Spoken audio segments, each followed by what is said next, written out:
Alright, fuck it. I'm just gonna tell you.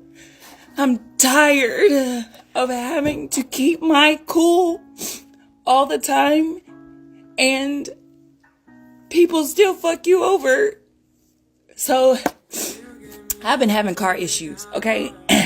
One car after another. Now, I go take my car in, my GMC Acadia, and I go and I get it taken in, and I say I need an oil change. My sensors are broken. They need to be fixed. And my tire rotation, regular stuff. And so I put that all in there, confirmed it with the lady when I made the appointment. And then when I got there, I checked in or whatever. And I asked the gentleman, his name was Michael.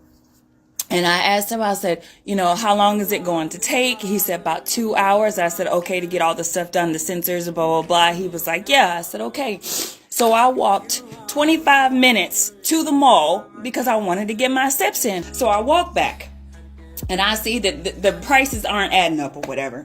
And I asked him, I said, okay, and I also see here that it says I have an oil leak. Why didn't nobody call me and let me know that I had an oil leak? Is that something I probably would have wanted to get fixed today if possible? And he was like, oh, well, I just kind of saw it now. And then when, I asked him, I said, okay, well, did they at least, fix the sensors? And he said, oh, well, no, because one of them needs to be replaced. And I said, okay, so you fixed it, right? Because that's the reason why I brought my car in. Well, that's one of my main complaints. And he said, no, we didn't fix it. Was that something that you would like to do? And I had to keep my cool because it's like, that's the reason why I made this appointment, was for them to be fixed. And you're telling me that you didn't even give me a courtesy call to say that, hey, it's going to be a certain amount of money, so I could have just said, yeah, go ahead and do it. But then I had to walk all the way back and it's not even complete. Okay, so initially I saw this clip and I wasn't going to use it. But then I saw a stitch, and the man that did the stitch, I thought it was very interesting how he broke down what she was going through. Let's take a look at how he broke this down. Unfortunately, this emotional breakdown is what awaits many modern women. This woman needed car work done. She took her car to the GMC dealer and had serious issues. It's not her that's supposed to be taking her car to the dealership. It's her husband that's supposed to be dealing with that. We are built and made to be your shield and deal with unruly people. That's our jobs.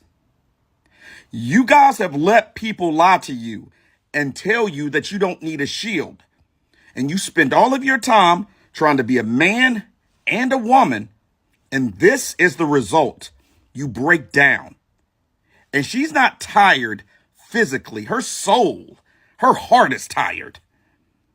We have to make our lives now, and can, in a much more complex pattern, but it can't always be happiness. So when I saw his clip, I thought he explained that precisely. And then on my For You page, I started getting videos of more independent women that were in despair, and it sort of went like this. Can I keep it all the way a buck with y'all, for real? I've been doing this shit this whole time.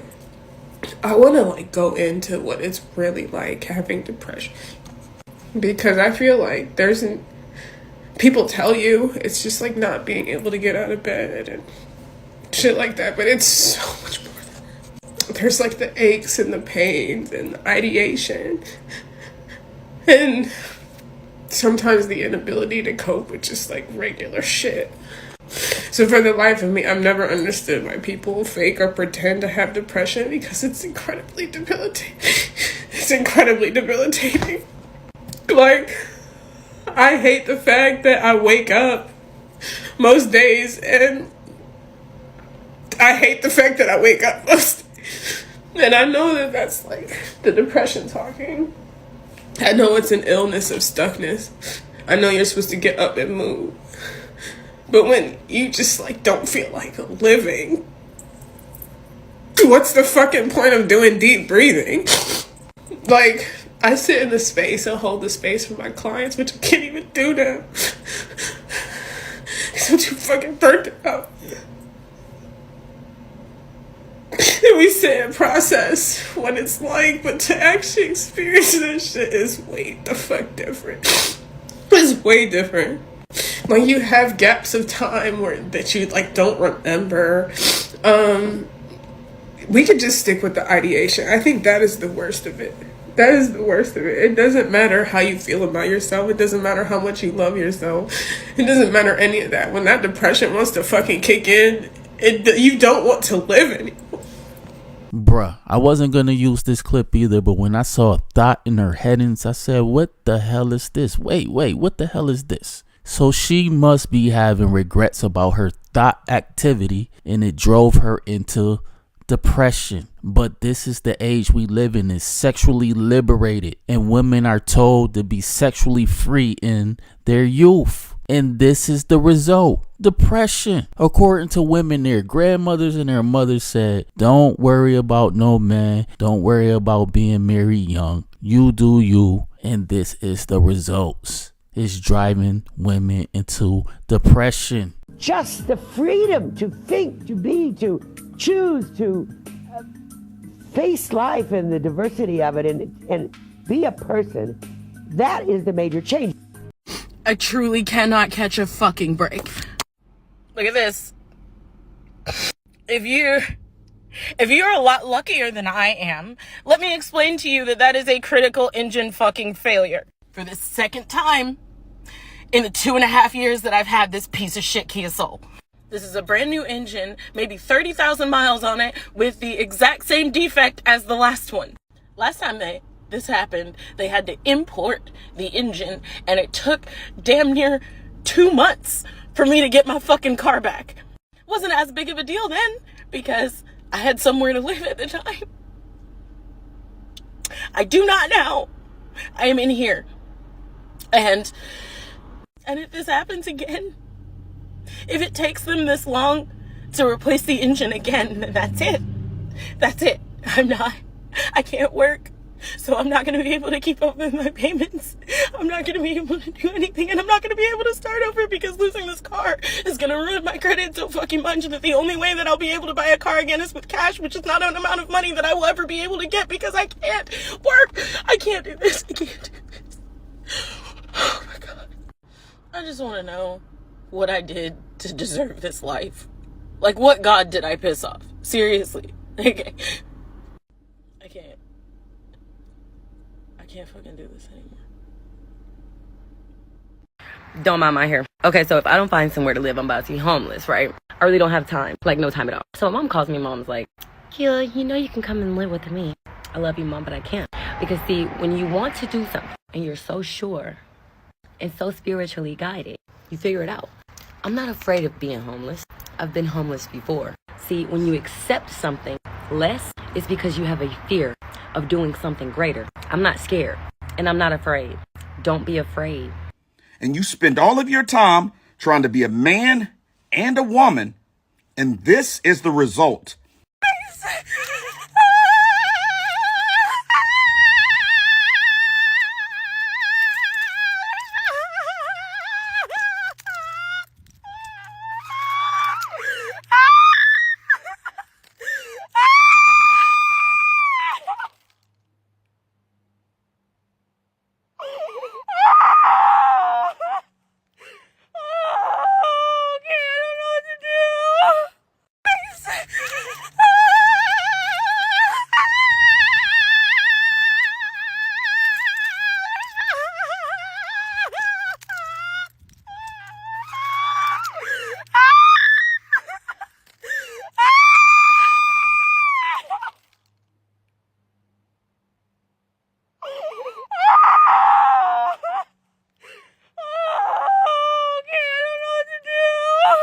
This was something straight out the horror flicks, at least by her screams.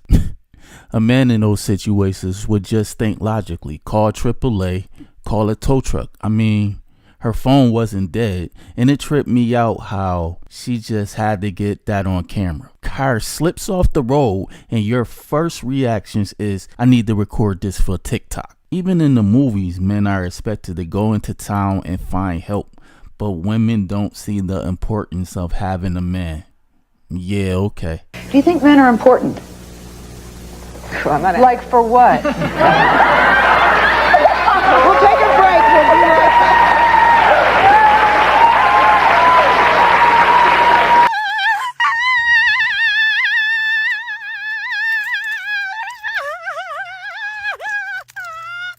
Are you totally free though up here? No. I wish I were. But I'm not free. I'm all full of doubts. I hate going places alone still. I've reached this point in my life where the strong, independent woman phase is dying down, like slowly dying down. Like I'm tired. Okay? I've been going at it since I was 13 years old, whether that's being a full-time employee, a student, or a stay-at-home mom of 3 kids who were all homeschooled.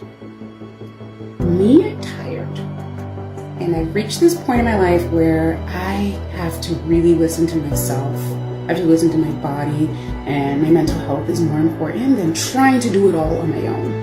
And it's a lot, y'all. Like, trying to do this on your own is a lot, especially after going through a divorce and literally transitioning my life to being a single mom. It's a lot, okay? But I've reached this point in my life where I now have to start delegating things, okay? Get somebody else to do it. Get somebody else to clean my house weekly. Get somebody else to do my yard. Get somebody to grocery shop for me. And I literally just don't have the time and the mental capacity anymore to continue trying to live about this image of being a strong, independent woman. I'm not. I am a damsel in distress. I need help. Save me. Please.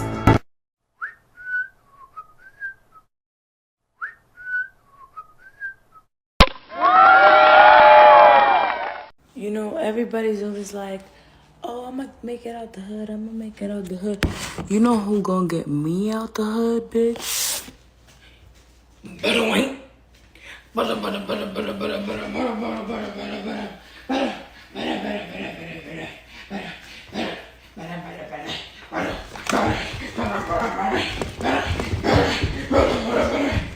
Because truly, deeply, if she don't get us out the hood, I don't know what it's gonna give, because there's nothing up here.